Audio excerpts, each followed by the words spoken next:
Olá, gente querida! Hoje é sexta-feira, dia 22 de abril.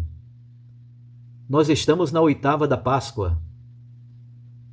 E eu quero mandar o meu abraço a você que nos acompanha aqui pelo canal Dom Paulo Jackson e também você que nos acompanha pela Rádio Maria. Seja muito bem-vindo à nossa reflexão diária do texto do Santo Evangelho. Durante esta semana, nós estamos meditando, refletindo sobre os textos da aparição do ressuscitado. E hoje, refletimos sobre a aparição de Cristo ressuscitado aos 7 apóstolos no Mar da Galileia. João 21, de 1 a 14.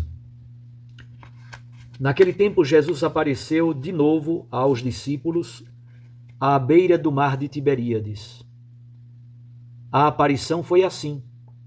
Estavam juntos Simão Pedro, Tomé, chamado Dídimo, Natanael de Caná da Galileia, os filhos de Zebedeu e outros 2 discípulos de Jesus. Simão Pedro disse a eles: Eu vou pescar. Eles disseram: Também vamos contigo. Saíram e entraram na barca, mas não pescaram nada naquela noite. Já tinha amanhecido e Jesus estava de pé na margem. Mas os discípulos não sabiam que era Jesus. Então Jesus disse: Moços, tendes alguma coisa para comer? Responderam: Não. Jesus disse-lhes: Lançai a rede à direita da barca e a achareis. Lançaram, pois, a rede e não conseguiam puxá-la para fora, por causa da quantidade de peixes. Então o discípulo a quem Jesus amava disse a Pedro: É o Senhor. Simão Pedro, ouvindo dizer que era o Senhor, vestiu sua roupa, pois estava nu, e atirou-se ao mar. Os outros discípulos vieram com a barca, arrastando a rede com os peixes. Na verdade, não estavam longe da terra, mas somente a cerca de 100 metros. Logo que pisaram a terra, viram brasas acesas, com peixe em cima e pão. Jesus disse-lhes: Trazei alguns dos peixes que apanhastes. Então Simão Pedro subiu ao barco e arrastou a rede para a terra. Estava cheia de 153 grandes peixes. E apesar de tantos peixes, a rede não se rompeu. Jesus disse-lhes: Vinde comer. Nenhum dos discípulos se atrevia a perguntar quem era ele, pois sabiam que era o Senhor. Jesus aproximou-se, tomou o pão e o distribuiu por eles. E fez a mesma coisa com o peixe. Esta foi a 3ª vez que Jesus, ressuscitado dos mortos, apareceu aos discípulos.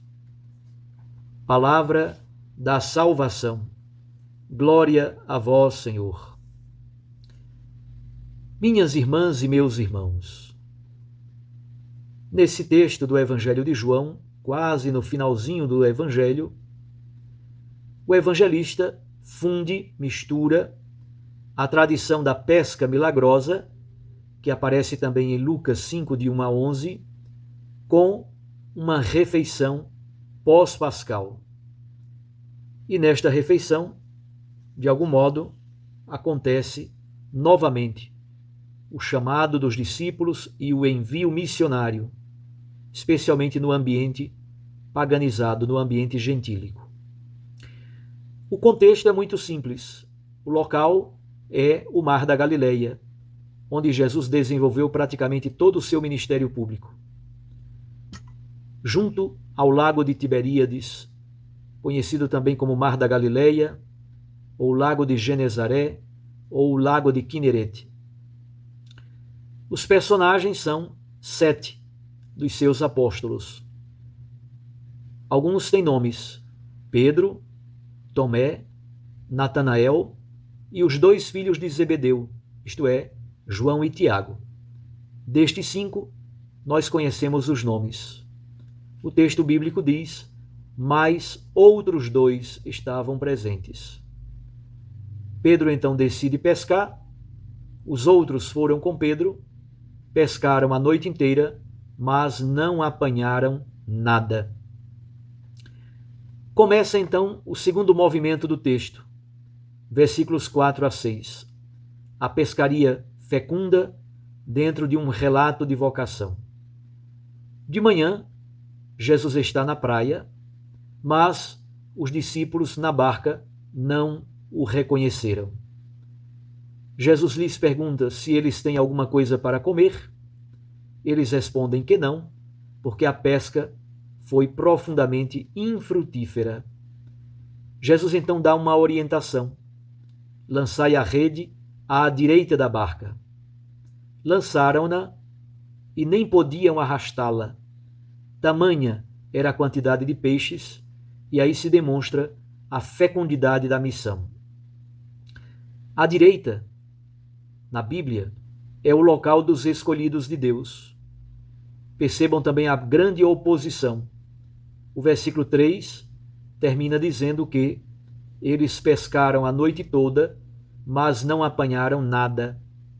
O versículo 6 se conclui dizendo que eles não podiam arrastar as redes, tamanha era a quantidade de peixes.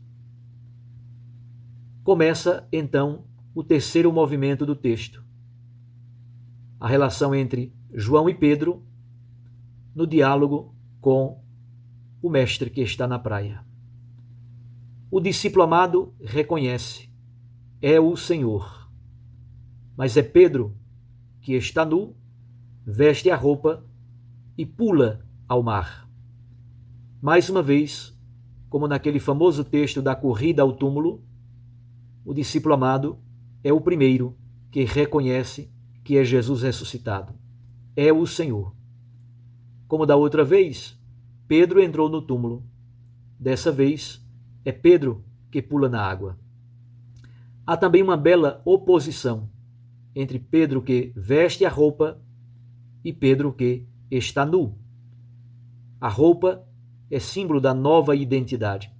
Ao mesmo tempo, pular no mar simboliza a pressa de estar com o Mestre.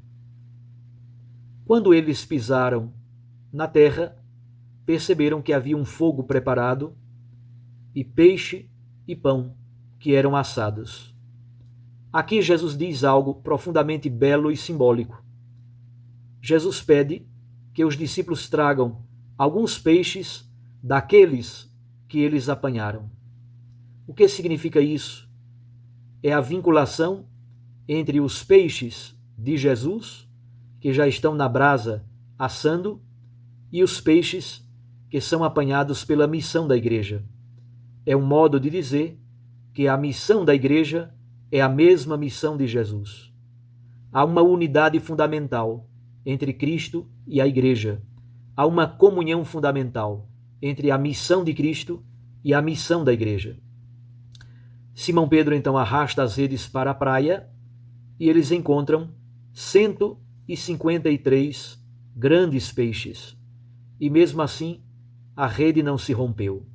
Mais uma vez, essa imagem da rede que não se rompe é símbolo da unidade da igreja.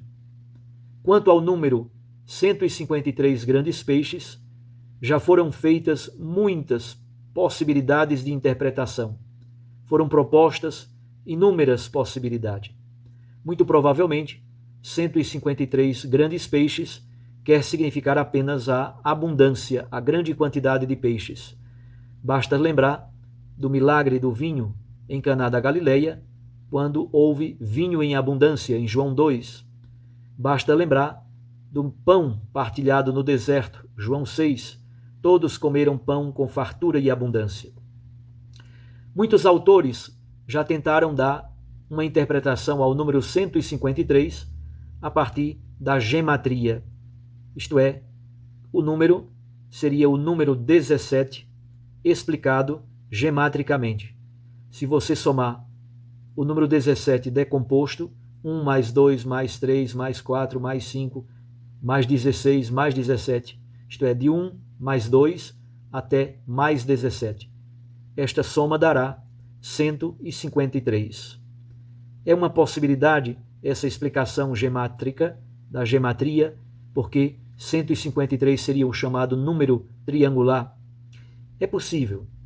153 seria então a gematria do número 17. E 17 é 10 mais 7, isto é, a multidão, simbolizada pelo 10, e a totalidade dos povos pagãos, dos povos gentílicos, simbolizado pelo 7. Contudo, muito provavelmente o melhor é supor que se trate da superabundância da quantidade de peixes. Finalmente, o quarto movimento do texto, versículos 12 a 14. Quando eles chegam à praia, encontram Jesus e Jesus os convida: vinde comer.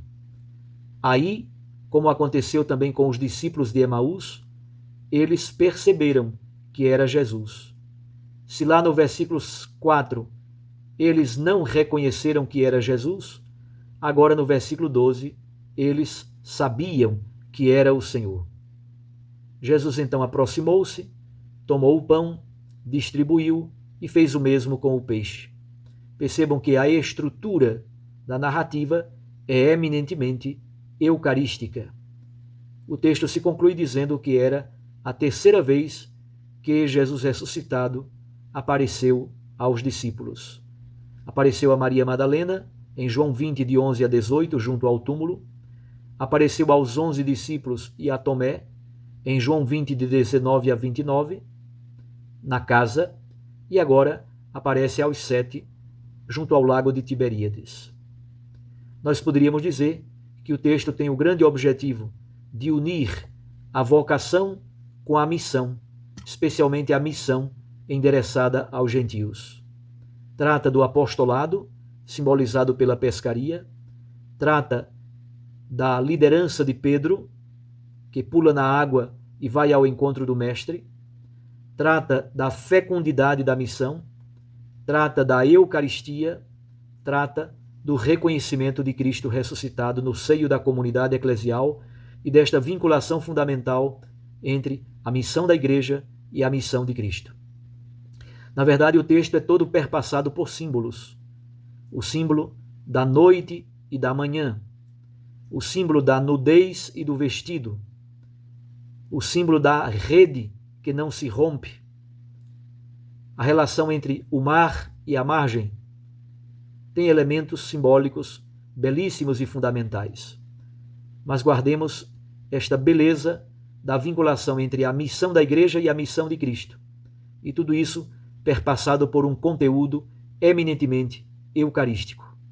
Jesus, que alimenta os seus apóstolos com o pão eucarístico, é o mesmo que os envia em missão.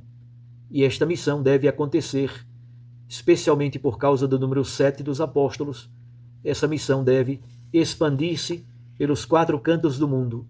É a missão para além das fronteiras da Palestina, atingindo agora o universo gentil, o mundo dos pagãos. Que a nossa igreja também hoje seja cada vez missionária, alimentada pela Eucaristia e, sobretudo, alimentada por esse reconhecimento da presença do ressuscitado em seu seio. Um abraço a você. Fique com Deus e com sua Mãe Maria Santíssima.